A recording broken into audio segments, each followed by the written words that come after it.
This is a special bonus crossover edition of Locked On Auburn and Locked On Pac-12. I'm Zac Blackerby. He is Spencer McLaughlin, and we're having to do this because Locked On ACC was not available as we preview Auburn and Cal kicking off at like close to midnight over here at Central Time. It's going to be the latest game in Auburn history. It's just another game for Cal. But Spencer, you're very high. You're bullish on Cal, and I need you to explain to me why. I've been bullish on Cal since March when their schedule came out and their win total came out, and I looked at what they did this offseason. Now, let's keep the bullish term relative here because I was bullish on them to go over 4.5 wins. Got it. That was my bullish take on Cal, and I have been on that train for many months. And by the way, just in case anyone out there is doubting the popularity and influence the Locked On podcasts have across the country, dare I say around the world. Sure. After months of plugging Cal over 4.5 on my show, their win total moved up to 5.5 before the season started. I'm not saying it was directly because of me. That would be post hoc ergo proctor hoc, and that's a logical fallacy, of course, but I'm also not saying it wasn't because of me. So I'll just kind of leave it at that. But I think you should claim it. Hey, they're already a fifth of the way there then. They are exactly on the way, and I think they're a 6-6 football team in the Pac-12 this year. I do think they are going to win this game against Auburn on Saturday. I will feel better about that prediction if Sam Jackson plays. He's day-to-day, but the reason that I've been bullish on Cal has been kind of threefold. Number one, they addressed their biggest weaknesses in the offseason. Since Justin Wilcox has been there, who's a former defensive coordinator and a good one at that, their offense has not been up to standard. They've been antiquated, outdated, not running modern schemes, and they just haven't been explosive or dynamic. They went out this offseason, they brought in a new offensive coordinator. Their offensive line was bad last year. They revamped it in the portal, they brought in a new offensive line coach. You look at the skill positions that they have, it's been good. The quarterback has been a weakness for them. Like last year, they had Jack Plummer. Not very inspiring, like serviceable, but not inspiring. They go out, they get the best athlete they've had at quarterback, honestly, in the last 20 years or so, probably since Aaron Rodgers, and he's a different kind of player than Aaron Rodgers, but he's a dynamic playmaker in that sense. So they address their weaknesses, number one. Number two, I think they're poised for a bounce-back season defensively after uncharacteristically struggling in many areas and key metrics, including passing yards allowed a season ago. I think they bounce back with that, getting Brett Johnson back off an injury, who when he plays is a first or second team all-caliber Pac-12 defensive lineman. And then thirdly, Justin Wilcox has got a lot of pressure on him. And look, it's not as much pressure as some other programs might have. Brian Harsin was, of course, fired, as Auburn fans know, after 2 years as the head coach. That's a fist pump from Zac Blackerby. But again, Justin Wilcox has gone 5-7 and 4-8 in his last 2 years. I think he's coaching with a lot of pressure, and I think he's coaching with urgency. And I think the offseason moves I talked about are reflective of that. I don't think he's a high-level football coach, but I don't think he's a bad one either. Cal has had a lot of losses over the years, but they don't get blown out super often. So that's why I think they're kind of a bounce-back team from their 4-8 season a year ago, which they were really just a few series and a couple games away from being 6-6, which is where I think they get this year. And I think they beat Auburn because they're at home on Saturday. Sure. I definitely believe the traveling and the factors of, the late kickoff and the West Coast and all that. I think that's going to impact Auburn more than Cal's going to. I mean, everything that you mentioned that Cal did over the offseason where they addressed their weaknesses.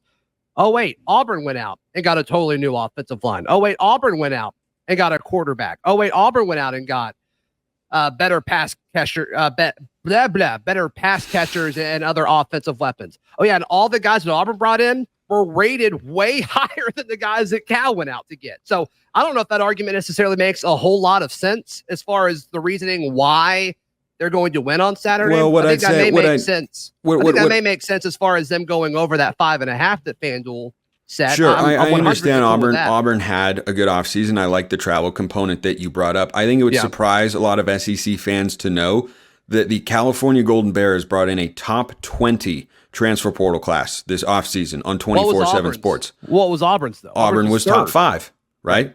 But normally, if you're talking about Cal revamping their roster in an offseason, you are not typically looking at a roster that has brought in multiple 3- and 4-star transfers who were either 3- and 4-star guys coming out of high school or great as 3- or 4-star transfers coming out of the portal from their previous stops. So I think you can make the case, look, from a composite standpoint, sure, the talent is probably deeper on the Auburn side of things. And I think the biggest question mark and why I'd feel better if Sam Jackson played is Cal's offensive line against the Auburn defensive front here. But I don't think that gap is as big as Auburn fans would perhaps like it to be, or as it would normally be for a school like Cal that has not been a premier brand in college football in quite some time. They brought in pieces that fill their needs. They brought in pieces that are making them a better team right here and right now. And you combine that with solid coaching, not great, but solid coaching, and they're at home for their home opener. Auburn's got to come a long way, play a late night game. All those factors to me lead up to why I think Cal wins on Saturday. Sure. Once again, I think you're making the argument for why they win more than 5.5 games. I don't think you're making the argument why they win necessarily on Saturday. But we're talking about offensive players on both sides of the ball because I think it's going to be fireworks, right? The over-under right now is 54.5. I am pounding the over. I think both teams are going to be able to score a lot of points. I would be careful pounding Saturday. the over. Why is that? Because you have a world in college football in which the clock now runs after a first down, so offenses don't get as many plays. That's the first part. The second part is Cal offensively, when they have found success the last couple of seasons, it has been, particularly the last 2 years, running the football with Jaden Ott, who is one of the most dynamic offensive players on either side of the ball. He's really, really good. They're going to want to get him and Isaiah Fonse going in the backfield because that's why they had success on Saturday, scoring their most points on the road against North Texas since 2015. Their most points ever in the Justin Wilcox era. It started on the ground. And if Sam Jackson doesn't play, I think they even more so want to get the ground game going because Ben Finley's not particularly mobile, so you're going to need to establish that sort of balance. So I think that Auburn has the personnel to make Cal's offense struggle more than it did, certainly last week when it had a lot of success. And I think the game plan for Cal can lean towards a more low scoring affair. I just wouldn't rush to hammer the over. I'd need to look, further into it. I didn't fully examine that, but your take of I'd hammer the over there. I'd be cautious about that. And also I wanted to ask you this question, Zach. Sure. What happened the last time Peyton Thorne played a Pac-12 school? Oh, who did they play? Who did Michigan State play last year? They played Washington. Yikes. Mm-hmm. Yikes. And I actually think his stat line was fine in that game. I don't think that was actually on Peyton Thorne. They had 10 points going into the fourth quarter or nothing good. Yeah. I mean, I think we all agree Michigan State's roster last year was not great. It would have been 20. It wasn't outstanding, but here's the other thing. Washington under Kalen DeBoer is not what you would call a defensive juggernaut. And I think schematically, Justin Wilcox has got more in the bag than the Huskies do. Washington, I think, had better defensive line personnel last year, but if you're talking about the secondary, I'll take Cal's this year over Washington's last year, which was a big, big weakness for the Huskies. Their defense was not particularly good all season long. They had their moments, but I think this Cal defense is better than that. Peyton Thorne's line in that game was 30 for 42, 323 yards, 3 touchdowns, and an interception. How many of those yards came after they were already down 23 points or whatever it was? Not sure. I can't look that up. The answer is a lot. Can't look that up on the fly. The answer is a lot. But you asked how he did. And if he does that on Saturday, Auburn wins by a lot. I don't think he's doing that. Not on Saturday. All right. If you want to go to this game, Spencer, where should you go? Where should you go to buy tickets? Where should you go to buy tickets? How about Game Time? I hear they're great. Let's go. Yeah, it's the best app.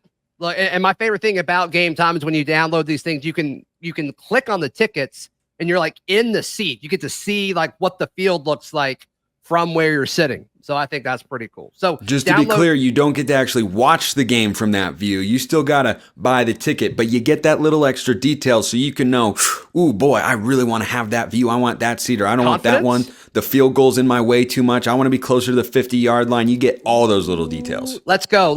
And hey, when you buy tickets using the Game Time app for the first time, use promo code Locked On College for $20 off. But once again, Game Time app, it's free in your phone's app store. Use promo code Locked On College for $20 off your first tickets.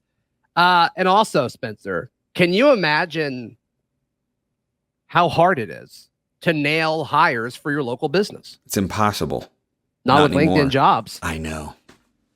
Can you imagine trying to hire somebody and not using LinkedIn Jobs? That'd be like Cal looking for an offensive coordinator the last couple of years. But now they bring in Jake Spavital. I bet they use LinkedIn Jobs, and boom, 58 points in week 1. And it's smart for Cal, one, because you're going to be given the best candidates possible, and you can post your job for free. And I'm sure they use all the screening tools. They're like, no, we want somebody that's actually good. We want somebody that averages multiple touchdowns per game. Mm-hmm. And then boom, that's how they found their guys. No, seriously, go to LinkedIn.com/LockedOnCollege to post your job for free. And of course, terms and conditions apply.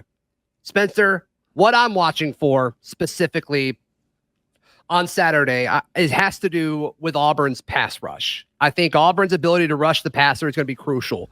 And I don't know if they're necessarily going to be able to do it with their personnel. What we saw with Ron Roberts' defense against UMass, very small sample size, and you got to think it's somewhat vanilla because of the situation they were in. But he sent everybody. He sent safeties. He sent nickels. He sent outside corners. He sent everybody. And the pressures added up over the course of the game. I'm curious to see how Cal game plans for that, if they keep extra guys in as blockers, because Auburn's going to have to get some sacks to stop drives this Saturday. I think it's going to be absolutely crucial. Yeah, I think so as well. And like I mentioned, new offensive line coach, a little bit different unit up front for the Golden Bears. I wouldn't describe it as a strength of this team per se, but I think if they can just be solid, they have the players at the quarterback, receiver, and running back spots to be able to move the football and put points up on the board. And I think we saw that a week ago. And look, it was just a G5 team, right? It's an American Conference team, a new member of the American in North Texas. But when you are a good football team, how do you play against G5 opponents? You beat them something like 58-21. And this was not an FCS opponent. That's an American Conference, or formerly Conference USA. So I think that was a good early sign. Certainly not indicative of, oh, everything is solved. Cal's even better than I think they're going to be, or anything like that. But it was certainly an encouraging first step. I mean, you look at what Washington did to Boise State, 52-19, I think was the final score there. Kind of similar to what Cal was able to do over the weekend. Not saying Washington is as good as Cal, but good teams against average G5 competition look like that. So that's at least an encouraging first step. But they were able to run the football really well. They threw it well. Sam Jackson was looking great, threw a long touchdown to Jeremiah Hunter, and then unfortunately got hurt. But insert Ben Finley, who pushed Sam Jackson to be the starting quarterback, I think more than some people, myself included, realized going into this season. And he showed just why. Now, he is not the athlete that Jackson is. You can certainly make the argument, though, he's the more refined passer of the two. I think that's a pretty clear-cut argument because he's just played more snaps. He was at North Carolina State where he made, I don't remember how many, he made a lot of starts over there. And he came in, he went for 279 yards, 2 scores and a pick, and Cal ran for over 200 yards on the ground. If they put up anywhere close to 200 yards rushing, I love them in this game. And I think if Ben Finley ends up being the starter, he just needs to be in like the, 250, 260 range, 2 to 3 scores, no more than 1 interception, and Cal will have a good chance to win. Fun fact, I've mentioned it several times on my show this week, but it could be a fun anecdote for your show. Sam Jackson played wide receiver for Peyton Thorne in high school. Did he really? And then when Peyton graduated and went to Michigan State, they moved him from receiver to quarterback. Fun fact. I did not know that. Fact. And Sam Jackson was originally at TCU, a 4-star coming out of high school and a top 30 quarterback in his class. Wasn't playing there, wasn't going to play, and he comes over to Cal and wins the starting job, largely on the back of his legs, because he is. I don't know if you've seen him run, Zach. He's fast, dude. He's fast.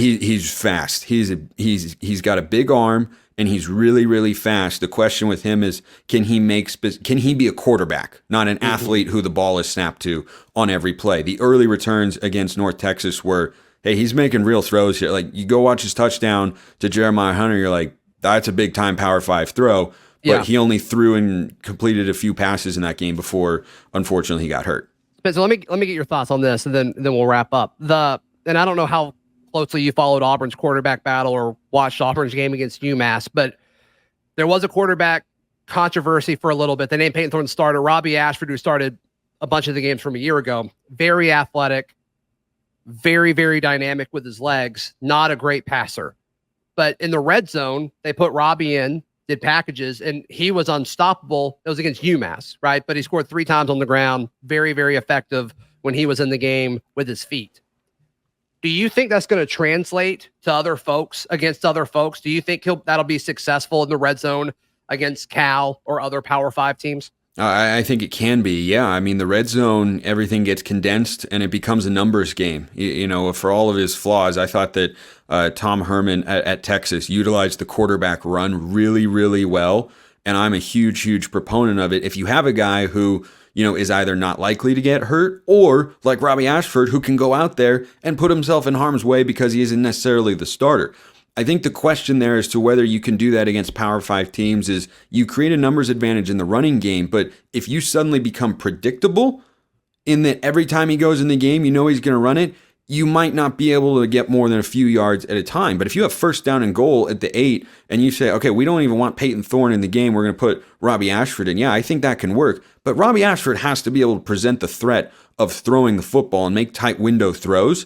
Otherwise, I think it's just a one play per goal to go opportunity situation. That's how I would see it if I had, you know, that sort of quarterback situation for my team. Is like, okay, I'm good with him going in. You know, it reminds me of Jack Coletto at Oregon State last year. He never presented the ability to throw the football, really. So every time he was in, you knew he was running. It was still hard to stop, but they weren't putting him in for an entire goal line situation. If Ashford is able to throw the football and execute red zone plays, yeah, I'd put him in there because he can run around a little bit and do straight quarterback runs. And but if you can't bring that passing threat, then it seems like it's, you know, okay, it's 3rd and short. We want to run the football. They know we're going to run the football, but we only need a yard, so we're just going to go out there and put it on the ground and put Ashford behind center.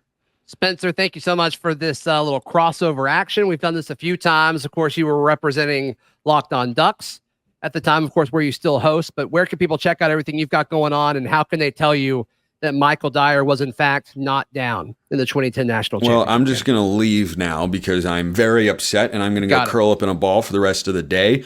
But while I'm curled up in said fetal position, you can find me at Smalls_55, where I will tweet everything out for Locked On Ducks and Locked On Pac-12, which I host Monday through Friday on YouTube and wherever you get your podcasts. Zach, of course, the host of Locked On Auburn, for all my Pac-12 people listening out there. But I am really, really excited for this game. I've been looking forward to it since March, and it's finally game week, and I will be wildly obnoxious should the Golden Bears prevail. Oh, that goes both ways, my friend. That goes both ways. Thanks for tuning in. This has been the Locked On Podcast Network.